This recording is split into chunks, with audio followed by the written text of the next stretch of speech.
Overall though, I think where it counts, I think ASICS has just matched what Nike can do, but I think they're doing it better.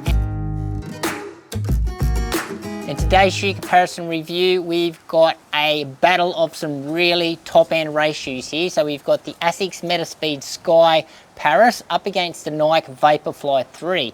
So we're going to go through their similarities, differences, and their key features, and hopefully from that, that's going to give you guys a great indication of choosing the right race day shoe for you. But before we get into it, a massive shout out to my #1 running store, the Running Company at Geelong. I've got a link to their website in my description, so make sure you go check out that. Check out all their running gear. And also, if you want to support this channel, make sure you hit that subscribe button. Right, so checking out our quick specs here, and as you can see, there's virtually nothing between these two shoes. So they come in at the same price point. They are both pretty much the lightest shoes on the market. Stack height's virtually the same, and there's a little bit of difference in the drop. So the Vaporfly has been around for a little while now, so ASICS have had something to go off. So ASICS have pretty much matched everything that the Vaporfly has got, and maybe just shaved a smidgen off the weight there. But overall, yeah, nothing between these two shoes in the quick specs. And in our uppers here, so with the Sky Paris, so the material they use here is Motion Wrap 2.0. Now this material is really light, flexible, and obviously very breathable, but very comfortable shoe. And adding to the comfort is just the amount of padding that they use around the heel collar here. So it's quite generous for a race day shoe. And then the material that they use on the inside of the heel here and to cover this padding is just plush. So really, really premium. You're not going to get any irritation in this one. Now in the tongue, we have got a super thin tongue. It's not gusseted. It's full of holes, so that's adding to the breathability. Laces, we've got those notched laces, which is exactly what you're going to find in the Vaporfly 3 here, but they do a great job of cinching up your lockdown here. These laces don't come undone. Now the lockdown, absolutely excellent, not an issue in this shoe. Now the fit, true to size, the toe box is wide and quite voluminous, which is really nice. Build quality is excellent, and the overall comfort of this shoe is also excellent. Now in the Vaporfly 3, so lots of similarities here. So the materials that they're using here is what they call their fly knit. So again, it's just punch full of holes. It's very light, very breathable. It's also very flexible, and it does conform around the foot just like it does in the Paris. Now padding wise, the only padding it's got in this shoe is this internal heel pad, and it's within the heel counter there, and that sort of aids to the lockdown of this shoe. But again, that's quite comfortable when you put your foot in this shoe. Now the laces, again, pretty much identical to the Paris. They've got these little notch laces. Now they don't come undone. They do a great job for lockdown. Now the lockdown in this shoe is okay. It's not as secure as what I've found in the Paris.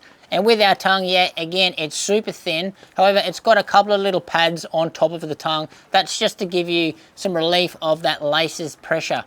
Now the fit, true to size, and the toe box again is quite voluminous, so it matches what it does here in the Sky Paris. Build quality, not too bad, and comfort, not too bad as well. And in our midsoles here, so the Paris has got a brand new foam. It's FF Turbo Plus, so it's an upgrade of the FF Turbo, but this new foam, absolutely amazing. So within that foam, they have got a full-length carbon plate, obviously giving this shoe some rigidity.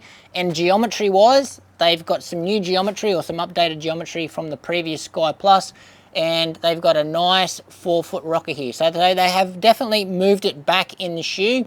It's still quite aggressive, well it is compared to the Vaporfly, but it's not so forward. So for me, I think it's more user-friendly.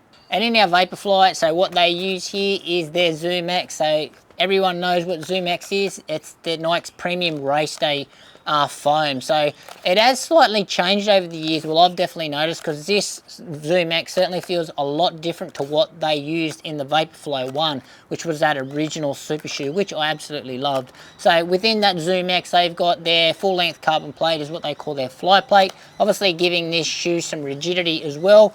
Now, and geometry wise, they have also got a 4-foot rocker here, but this rocker in this shoe it's a little less aggressive than what it is in the Sky Paris. So it's further back and it's a more gentle angle. So it feels a little bit more natural as you run in this shoe.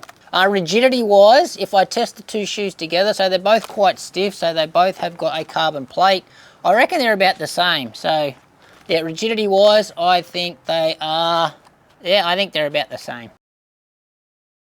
And in our outsoles here, so in the Paris, what they use here on their rubber, so is ASICS grip. And we've got a good amount of coverage there, so pretty much the entire forefoot and all the way down that lateral side and into we got a little bit in the highway areas at the back here as well, as most shoes do.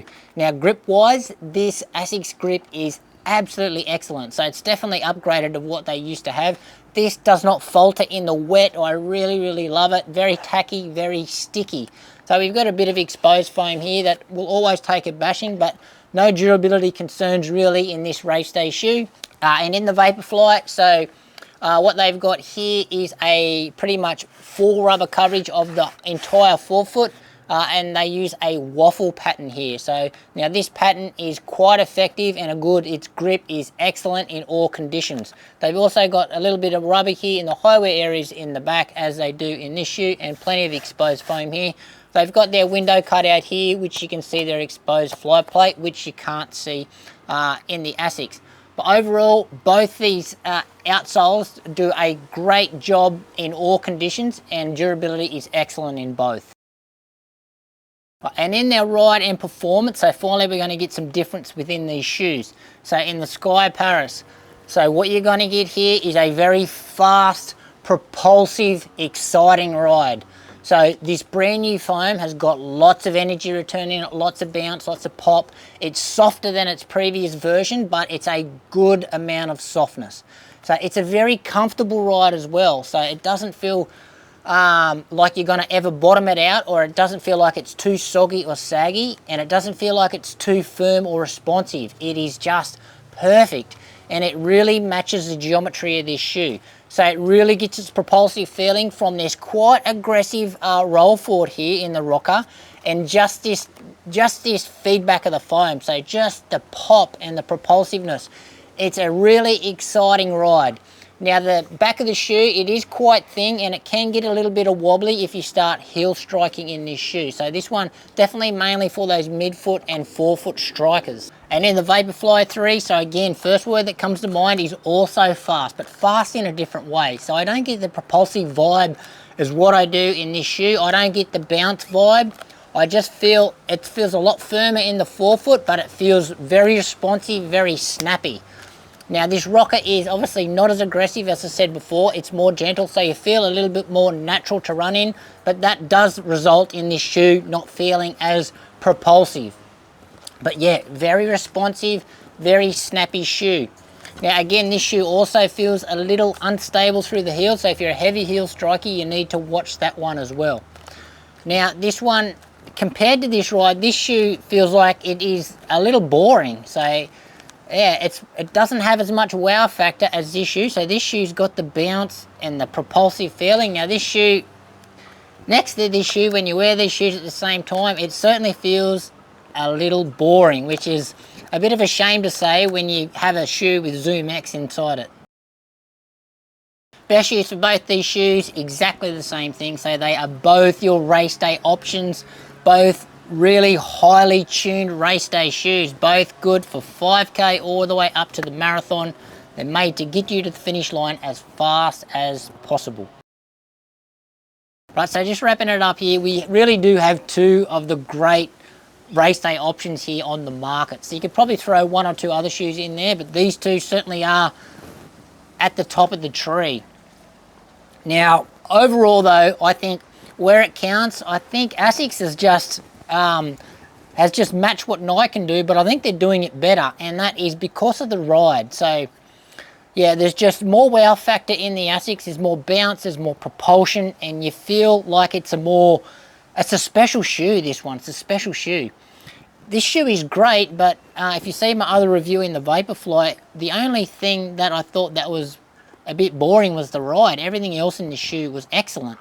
So I don't know what they're doing with the Zoom X or whatever. It feels like it's losing a little bit of magic or wow factor, but what ASICS done here with the new foam, they really nailed it. So this is a special shoe. If I could choose between one of these two shoes, hands down, I'm going this shoe any day of the week. So anyway, guys, that is it from me today. Really keen to hear your thoughts on my comparison between these two shoes.